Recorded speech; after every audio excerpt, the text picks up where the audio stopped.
cái đi khai đó cho nó rồi đi forward 1 meter toa cái program của forward toa mấy pin biến lại làm mấy backward toa mấy pin biến lại làm mấy nó cũng bung ra này xí đấyအဲ့လိုလေးရေးကြည့်အောင်အဲ့တော့ရင်ဆုံး save as လုပ်လိုက်မယ်ဗျာ forward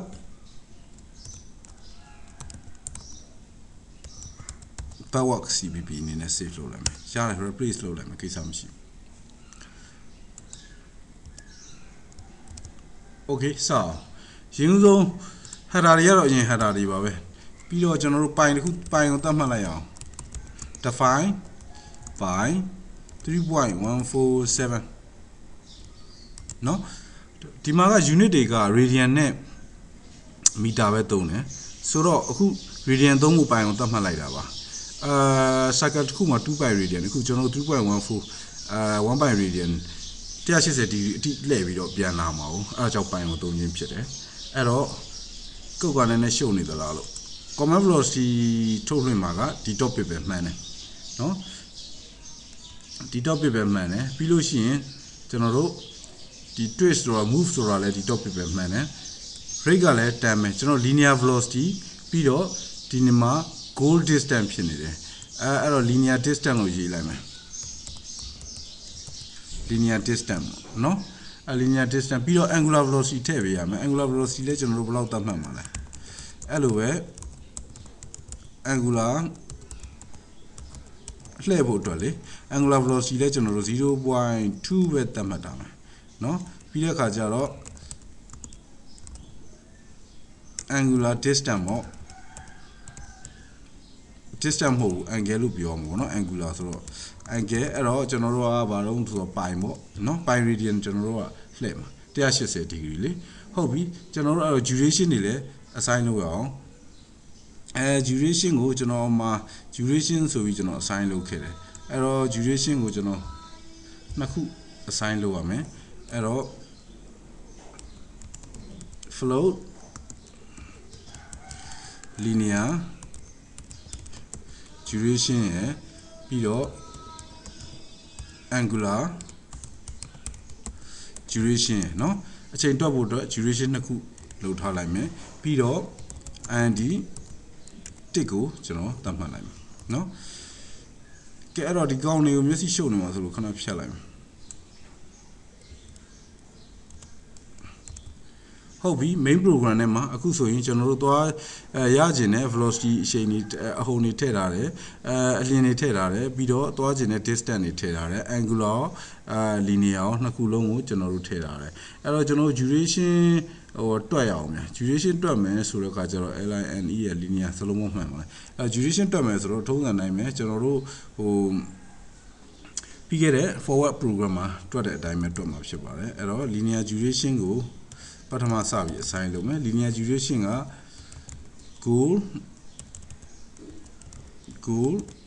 goal distance မဟုတ်ဘူး linear distance မှာအဲ့တော့ linear distance by linear velocity ပေါ့ linear velocity ပေါ့အဲ့တော့ angular ကလည်း angular duration ကလည်းအဲ့လိုပါပဲ angular angle by angular velocity ပေါ့နော်ဒါဆိုရင် duration နှစ်ခုထွက်လာပြီ duration နှစ်ခုထွက်လာပြီဆိုတော့ကျွန်တော်တို့ twist method အတွက်လည်း move ကိုဖန်တီးပြီးသွားပြီအဲ့တော့ကျွန်တော်တို့ rate သတ်မှတ်မယ် rate ကတော့ခုန rate ပဲသုံးမယ် ROS rate r ဒီမှာပဲတန်းရေးလိုက်လေရနော်တန်းဒါဆိုလည်းပြီးတော့ဒါမှမရ rate rate နော်ရပြီအဲ့တော့ကျွန်တော်တို့အခု looping ပတ်တော့မယ် looping ပတ်တဲ့ခါကျတော့ဒီခါဘယ်လိုပတ်မလဲသွားမယ်ပြန်မယ်ဆိုတော့ looping နှစ်ခါပတ်မယ် for I is equal to 0 I ကနှစ်ထက်ငယ်သည် I plus okay looping နှစ်ခါပတ်ပြီးပြီအဲ့တော့ပထမ loop မှာအသွား loop ပေါ့နော်အသွား loop ကိုကျွန်တော်တို့စဉ်းစားအောင်အသွား loop မှာဆိုရင်ကျွန်တော်တို့ tick ကိုပြန်တွက်မယ် tick က rate နဲ့ linear time duration ကိုမြှောက်လိုက်တာပဲ TICKS tick equal to rate အမြှောက် linear duration နဲ့မြှောက်လိုက်ပြီးရင်ကျွန်တော်တို့ command velocity နဲ့ထည့်မယ် move dot linear dot h ကို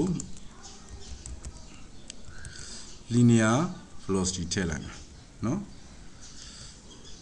linear velocity ထည့်မယ်ပြီးတော့ angular ကိုတော့0ပဲထည့်တာမှာဒီအချိန်မှာမလှည့်သေးဘူးလေအဲ့တော့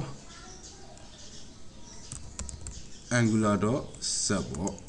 နော် angular.z ကိုတော့ 0.0 ပဲပေးထားအောင်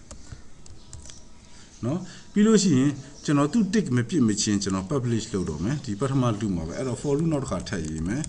and enter လေးချလာလိုက်မယ် for and I is equal to 0 I က stick ထပ်ငယ်သွေး I plus plus ပတ်မယ်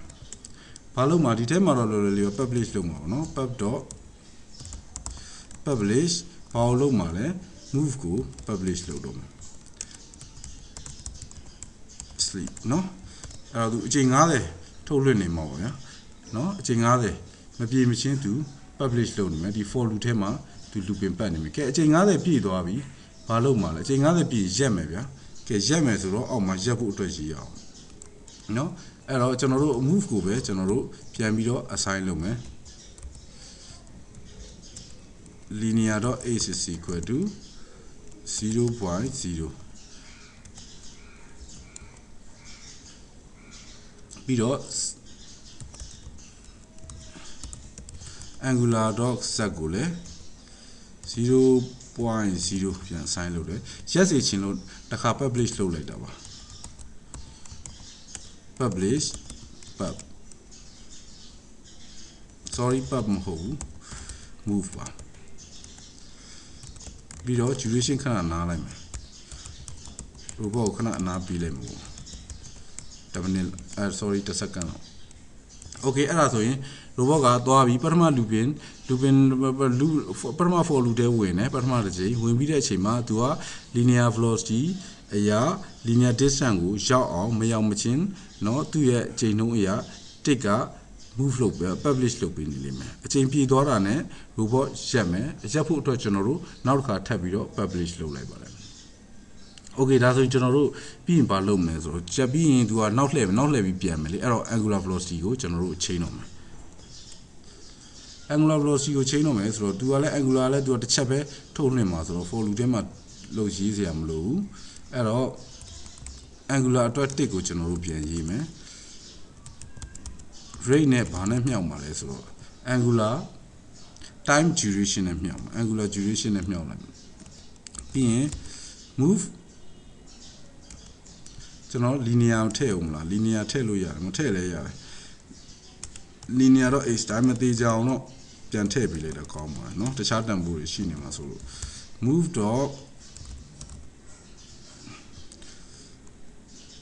angular z ကြမှာကျွန်တော် angular velocity ကိုထည့်ပါပြီเนาะ angular velocity ကိုထည့်လိုက်ပြီ angular velocity ကိုထည့်ပြီးတဲ့အခါကျတော့ကျွန်တော်တို့ tick မပြည့်မချင်းကျွန်တော်တို့ပတ်နေအောင်ပါเนาะအဲ့တော့ for and I is equal to 0 I က tick တက်ငယ်တွေ I plus plus နဲ့เนาะလှည့်ဖို့တော့ကျွန်တော်တို့ publish တောက်လျှောက်ထုတ်လွှင့်နေမှာ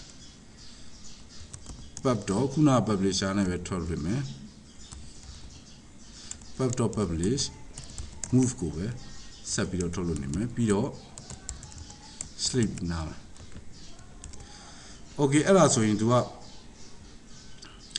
တစ်ဖက်လှည့်ပြီးသွားပြီဆိုတော့ကျွန်တော်တို့ program ကိုဆက်ပြီးတော့ရေးအောင်မယ် angular velocity ပြီးရင်ကျွန်တော်တို့ထပ်ပြီးတော့နောက်တစ်ခါပြန်ပြီးတော့ run လာအောင်ရေးမယ်အဲ့တော့လှည့်ပြီးသွားရင်ရက်မယ်ဆိုတော့အခုခုနဟာပဲရေးရမှာအဲ့တော့ copy paste ပဲလုပ်လိုက်တာကောင်းမှာကုတ်ရေးရများအဲ့တော့ဒါဝဲကျွန်တော် copy တက်ကူးလိုက်တယ်နော်ဒါဆိုရင်ပြီးပါပြီအဲ့တော့ပထမတစ်ချိန် looping ပတ်တဲ့အချိန်မှာ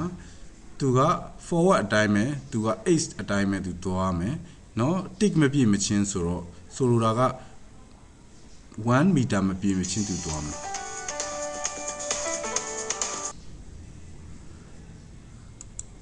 အဲ့တော့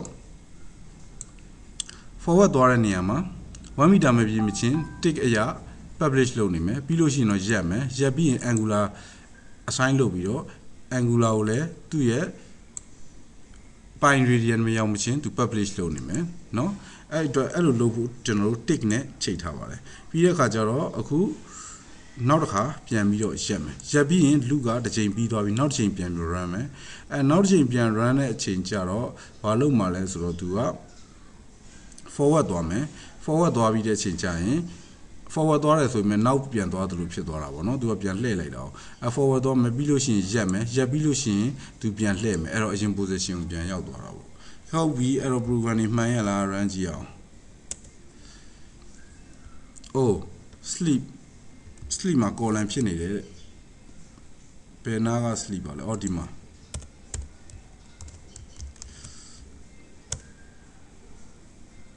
ဟုတ်ပြီဒါဆိုရင် program မှန်သွားပြီအဲ့တော့ launch ကြည့်မယ်ကွာ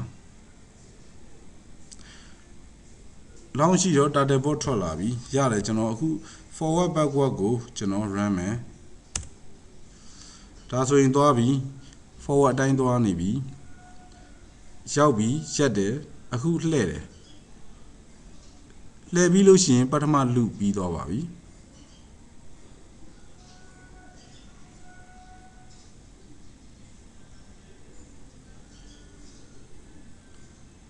โอเคအခုဒုတိယ loop ပင်စပြီ forward သွားတယ်1 meter သွားတယ်ပြီးရင်ပြန်လှည့်မယ်ဒါဆိုရင်တော့ loop ပင်ပတ်တာပြီးဆုံးသွားပါပြီ loop ပင်ကိုကျွန်တော်2ချိန်မှပတ်ထားလို့ဖြစ်ပါတယ်ကိုစီတော်ရဲ့ mobile robot robot ROS စာအုပ်ထဲကဥပမာကိုကျွန်တော်က data bot 2နဲ့ run ပြတာဖြစ်ပါတယ်ကျေးဇူးတင်ပါတယ်